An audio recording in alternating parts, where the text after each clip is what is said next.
Why do we oppose the war in Iran? 1, we can't win. 2, it's on the other side of the world. 3, Iran is not really our enemy. And 4, even if, let's say, we entertain the notion that they are a rival that might threaten our strategic interests, it is more economical and makes more strategic sense to make a deal with them. And this, by the way, also has to do with the range of their capabilities. Iran has a huge stockpile of missiles and they have a giant arsenal of drones. But do you know that none of those capabilities can touch the United States? Not one of them. Yes, they can potentially reach Diego Garcia. Yes, they could potentially reach Europe. But that's not our problem. They don't have ICBMs. They don't have weapon systems that can deliver a payload to the United States. So it's not a threat to us. Leave them alone. It does not matter. What does matter is that if we ever engaged China in a shooting war, if we ever engaged Russia in a shooting war, well, their allies, Venezuela and Cuba, they are in striking distance of the United States. It's just true. In the same way that we are putting missile systems disguised as containers, containerized missile systems that are being deployed in Guam and Philippines, that are being hidden from Chinese surveillance that will be used to deny a Chinese invasion of Taiwan. You don't think China has the exact same capabilities? And why do you think they're so interested in getting a trade relationship with Central and South America? Why do you think they're buying all these ports in Port-au-Prince, in Jamaica, in Cuba, on those islands, in Peru? It's because they are preparing for a future global conflict. And if or when they decide to try to break out of that first island chain and they make a move on Taiwan, and let's say they make a move elsewhere, how are they going to deter the United States from sustaining Taiwan's defenses? They're going to make it hurt in America. It only makes common sense. Let's say, for example, like we did in Iran, we kill Iran's supreme leader, we sink their navy, we bomb them 15,000 times. How do they retaliate? Well, they don't have the kinds of resources that China has, but they'll use their drones to close the strait. And they'll use their drones against our bases, and they'll use their drones and missiles against Israel and the Gulf countries. And they'll make it very economically painful for us so that we stop doing what we're doing. Because that's the nature of warfare. It's not just about operations, it's also about logistics, supply chains, and wartime economy. Now, let's say China invades Taiwan. We're going to have to arm the Taiwanese. We're going to have to arm them with different kinds of systems that we've given to the Gulf. And we're going to need to keep up the island's defense with supply chains, might even get some other countries involved. How is China going to get us to stop our support of Taiwan? Maybe they're going to increase their support for Cuba, for North Korea, for Venezuela. This is something that is actually a part of the strategic competition against our great power rivals. It makes it very squarely inside what can be called legitimate U.S. interests. Yeah, okay, like this may be true, but can we stop policing the world? Like seriously, can we maybe start to focus on our own nation first? Because we can't even solve problems in our own country, and then we're trying to like solve all these other problems around the world. Like no one voted for this. Like this is not America first. Like people, they are struggling here already, and then we're wasting so much time, money, and resources in all these other foreign conflicts overseas. Like no one really cares about that. Okay, it sucks, but still, like people, they are struggling here. Their lives are becoming more expensive because we are wasting all this taxpayer money, for example, to like to fight this war in Iran, to like sponsor the state of Israel, give them so much money, military aid. Can we stop doing that, and can we maybe focus on our own people, on our own country, and maybe after we solved all the problems here, then maybe we can try to like save the rest of the world. But as long as we cannot even save ourselves, I think it's good that we should first focus on ourselves instead of on all these other conflicts, all these other countries, right? Or am I wrong about this? So I see what happened in Venezuela, and I see what's happening in Cuba and in these other countries, and I think this is actually what an aggressive America First foreign policy actually looks like. Greenland is in our periphery. Yes, Greenland matters because Greenland is a choke point between North America and Europe. Greenland is a staging ground to project power in the Arctic Sea, in the North Ocean, once all that Arctic ice melts in the not so distant future. Same goes for Canada. Projecting power in Canada, look at all the raw materials that are there. The uranium, the critical minerals, the oil and energy resources. And by the way, the same goes in the South too, in Panama, in the Caribbean. Those are vital shipping lanes too. Some of our busiest ports are in Texas, Louisiana, Miami. Mexico is our most important trading partner, one of our biggest, I think it's the biggest U.S. trading partner. And so the idea that it is somehow expansionist or colonialist or interventionist or even Zionist for that matter to intervene in the affairs of these peripheral states, it's totally ridiculous.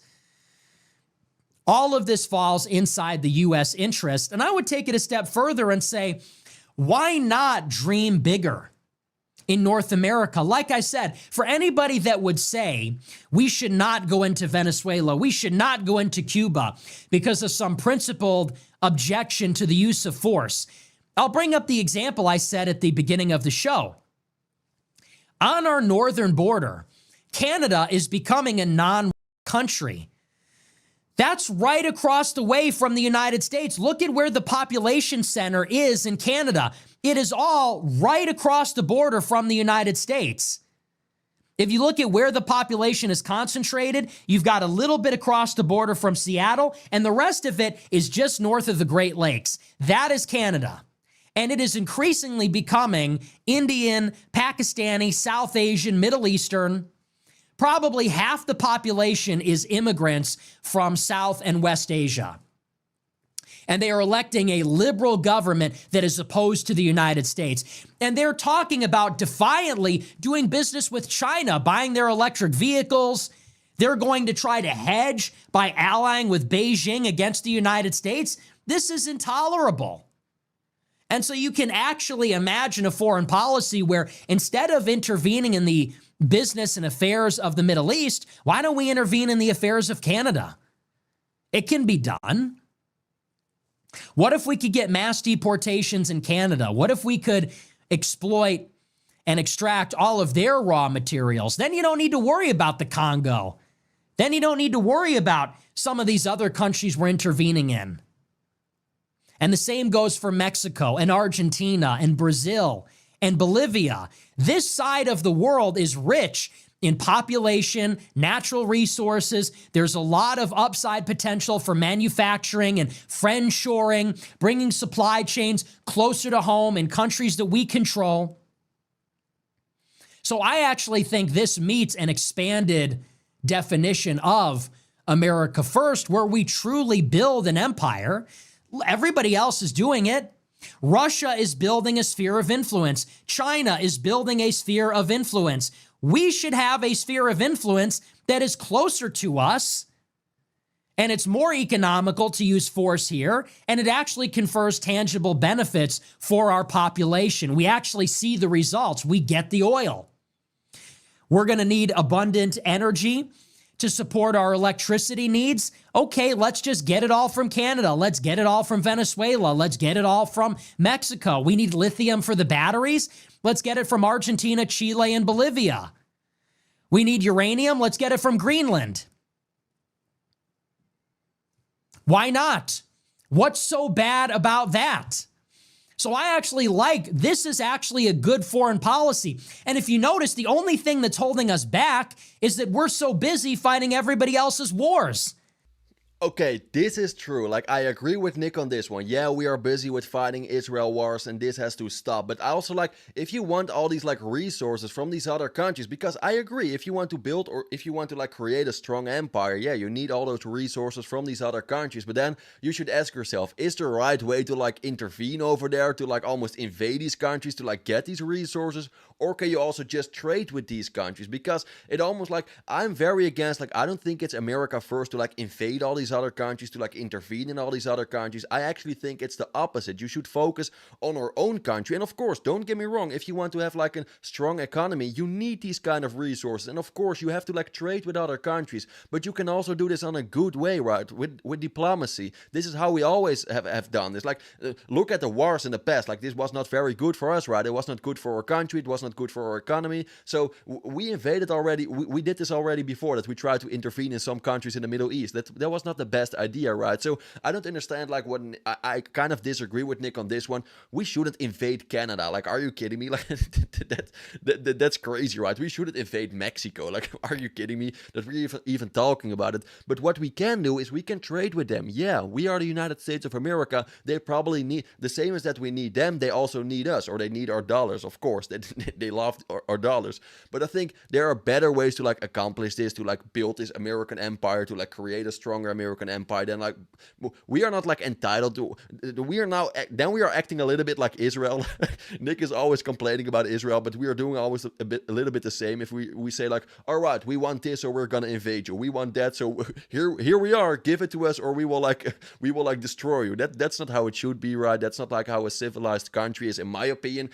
We're so busy fighting Israel's war, and think about what Israel's war is really for. Why is Israel at war with Iran? Because Iran is funding Hezbollah in Lebanon. Because Iran is funding the Houthis in Yemen. Because Iran is funding the Popular Mobilization Forces in Iraq. And because Iran controls the Persian Gulf, or can effectively take control over it. So once Iran is defeated, what is Israel going to do? They're going to annex southern Lebanon. They're going to annex southern Syria. They're going to annex the West Bank and Gaza. They might take the Sinai Peninsula. They have territorial ambitions. They want more land, and they want the resources and the strategic benefits of that territory. And they're going to use it to grow their population, grow their economy, project power. What do you think their plans are in Gaza? They want to rebuild Gaza as a smart city. They're going to look at what happened in the Persian Gulf, and they're going to say, gee, it's such a shame that Dubai and Abu Dhabi and Doha and Riyadh, all these cities were supposed to be international hubs for exotic banking and for billionaires and the ultra wealthy and tourism and entertainment. It's such a shame that the image of these cities as a safe harbor for all this capital and investment, it's such a shame that was shattered when they came under attack by drones and missiles from Iran and they couldn't defend themselves. Why do you think they're going to pitch Gaza as a charter city? Because they're going to want Gaza to compete with Dubai. They're going to want Gaza to compete with Abu Dhabi, with all those other cities. And they're saying it. They want an international consortium. They want it to be some kind of autonomous zone, maybe a tax haven, where they're going to build up this city on the blockchain, this city based on autonomous systems, and so on. In other words, they have this expansionist, ambitious, futuristic plan, not just about Israel, but about the periphery. They want a greater Israel. And I think about it analogously. Israel, maybe 3 years ago, was confined to this idea that they're going to have to tolerate a two-state solution. And they're going to have these Palestinians living in the West Bank and Gaza, and they're just going to have to squeeze between them, and they're going to have to share governance with them, and they're going to have to let Lebanon keep their territory, and Syria is going to rebuild, and they're going to kind of be stuffed into a corner and have to deal with the cards they were dealt. And what Netanyahu did, and I'm not saying I support this, but think about the analog. What Netanyahu did is say, what if we just completely turned over the tables? Let's push these people out of Gaza. Let's just take the West Bank. Let's use all of it as a big excuse to just bomb the shit out of everybody. And we want southern Lebanon, and we want the southern suburbs of Damascus. And we're going to take the Iranian regime out, and we're going to have a rebirth of a real empire. Now, again, I'm not saying that to glorify that. I'm not saying I support that. But that's the kind of mindset of instead of tolerating, let's say in America, this decline where we say we're going to have to deal with Venezuela and Cuba and we're going to kind of get boxed in and we're going to have to like partition America and all this, what if there was a more ambitious program where we said, no, Canada's ours, Venezuela is ours, Cuba is ours. We're going to turn Cuba into a smart island. What if we turn Cuba and Mexico into another America and they had first-rate infrastructure and it was an incredible vacation destination and we could extract all these resources, the oil, the lithium, the uranium. What if the Caribbean was like our version of the Persian Gulf? Beautiful weather, great beaches, tourism, investment. You have all the rich people in the world. They want to go where it's warm. And people can be digital nomads now. So what if we made Cuba and Haiti and Venezuela? What if we made these destinations where rich people can go, where there can actually be economic productivity? And the Gulf of Mexico could be like a first world periphery of American empire. That's actually an exciting vision. Yes, of course, but that's how we think about it. Like, let me remind you, you also have some people living there, locals. Do you think that they would like that? Of course not. Like, don't get me wrong, of course, I would also love to see a very strong American empire, but this is not the right way. You cannot just like we are a civilized country now, right?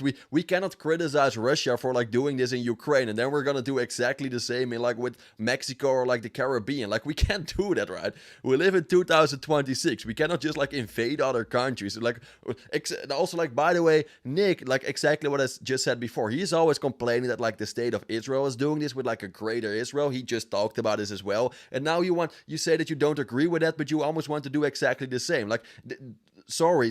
Like, I'm against it. I disagree with Nick on this one. You cannot just go to another country and tell that, all right, you're going to be part of our country, and if you don't, like, we will probably invade you, or we will make sure that this is going to be our land. Like, that gives me again a little bit like Israel vibes.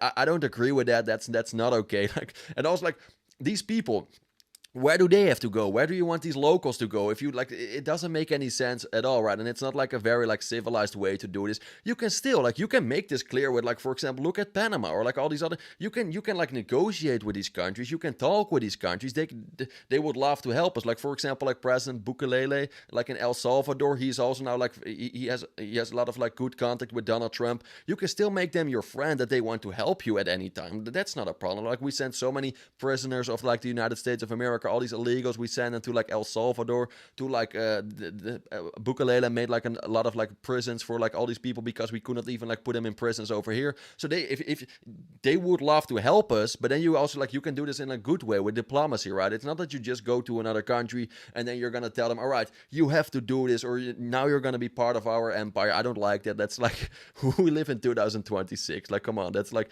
maybe like 300 years ago you could do this, but now not anymore, right? Or am I soft if I say this? But I hope you agree the point, or you understand the point I tried to make. But there are more ways to like Rome, is how we used to call this, right? It's not like one or the other. Like, they also would love to be part maybe of our empire if we ask them, if we help them, instead of like just demanding them. Like, that's the difference, right? That we can get behind. And certainly, Mexicans will live in Mexico, but there will be these enclaves where Americans can live. And it will be just like how Europe has Spain and Malaga, and just like how they have Majorca and they have Italy, we can have the Caribbean. These are ideas we can get excited about. And instead of having to go into the Congo to get all their resources, we could go to Canada. We could go to Greenland. We could go to the Lithium Triangle in South America. And that's not going to solve all our problems, but it will fuel American prosperity. So I support this agenda 100% because I can see the vision. Right now, we're fighting in Ukraine so that Europe doesn't have to pay for a military. Well, fuck them. We have to give you all this stuff so that you can continue to have free education, free healthcare. Everybody's on welfare. You don't have to have any domestic industry.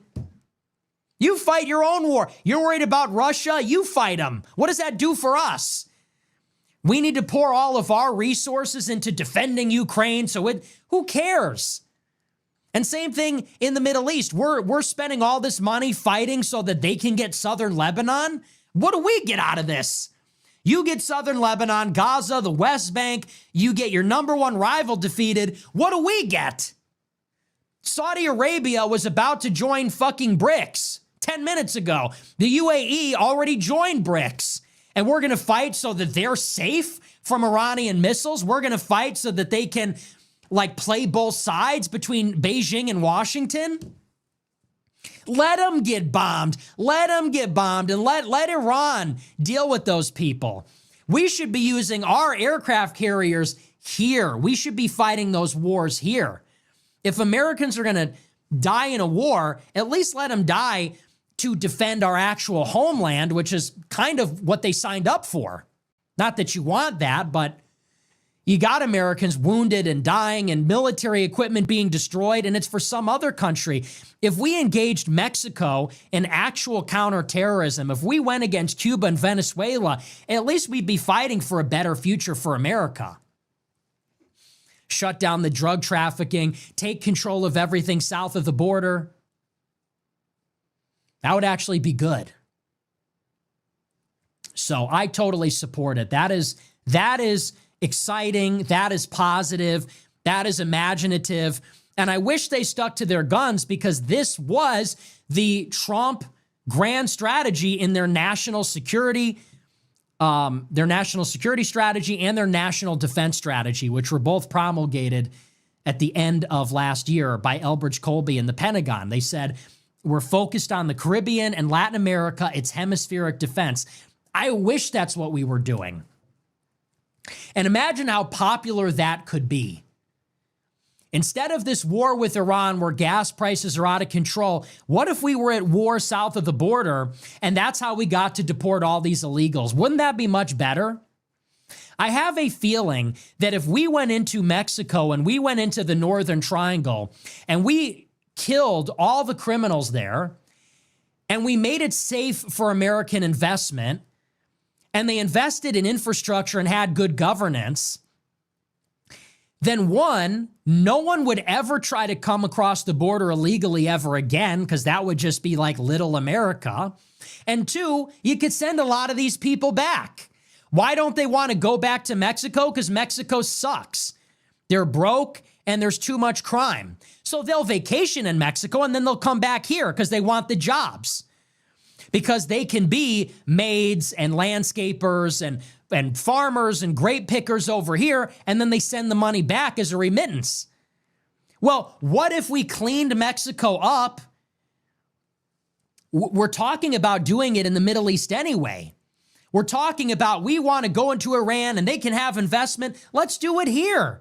Let's do it here. Bring the investment into Mexico, clean it up, make it safe, build up their military, and then, hey, maybe Mexico can police Guatemala and El Salvador and Nicaragua and Honduras. And then we don't have to worry about all these peasants coming across our border. That's how we got all the Venezuelans here in the first place. Why did 4 to 6 million Venezuelans leave Venezuela and come to America? Because the conditions were so poor there. If you can straighten out Venezuela, you can send a lot of them back. I think they'd want to return. Yeah, okay, but how do you want to do this? This is impossible. If we cannot even make America great again, do you really believe that we can make Mexico great again, Venezuela great again? Of course not. We don't have the resources for that as well, so it doesn't matter. But I agree, of course it would be great to solve some problems in these countries as well. It would solve a lot of problems in our own country as well. But then you can also the same goes for this. You can also do this in other ways, right? It's not only that you have one solution for this problem. But I think at this point, and this is where the majority of the Americans voted for, I think we should focus more on our own country. Seriously, this is the whole problem of the Trump administration, because I agree with with some things Nick just said here. I also believe it's ridiculous that we are fighting a war in Iran. Meanwhile, and that we are sending so much money and military aid to Israel. Meanwhile, they have free healthcare over there. The same goes for this war with Russia, between Ukraine and Russia. Let Europe fight these wars. Let Israel fight their war with Iran. Like, we have nothing to do there. And I agree with him on that, but it doesn't make that. Then still, like, if we stop these wars, that doesn't mean that we should start like another war, like in South America, somewhere like in Mexico or something. Like, that's stupid. We just don't. Not any wars. We should not invade any more countries. We should focus on the United States of America. But it almost looks like that's just too much to ask for from like your own Trump administration. That, yo, dude, can you maybe finally focus on us? Can you maybe finally focus on our country? It looks like this guy is like obsessed with, like, he just wants to be like this worldwide respect. He wants respect from like almost everyone in the world. This is probably the reason why he's busy with all these other foreign conflicts, because he wants to be in the news 24/7, like in all these other countries as well. Like, look at our great, like, he just, I think he actually compares himself almost with Jesus, or I think that's literally what he did like not so long ago. You remember like these pictures. So this is like the problem. Trump should focus on this country. Americans elected Trump to help them. People like they didn't vote for Trump to like help people in. Okay, maybe it sounds a little bit rude, but no one voted for Trump to like help Iranians. And of course, don't get me wrong, I also wish that like we could help everyone else in the world, but we can't. As long as we cannot even help our own people, we just have to be like honest to ourselves. We cannot help these other peoples as well. And if we're doing that like we're doing now, it will be at the cost of our own people. So I rather put my own people, like Americans, first, instead of all the rest of the world first, and then Americans last. That's unfair. All these other countries, they're also like putting their own people first. Then we should also like expect the same from like President Donald J. Trump, but he is doing completely the opposite. And this is the reason why no one likes this man anymore, and why everyone almost like hates Trump at this point. But so yeah, of course, like this is it's an interesting discussion.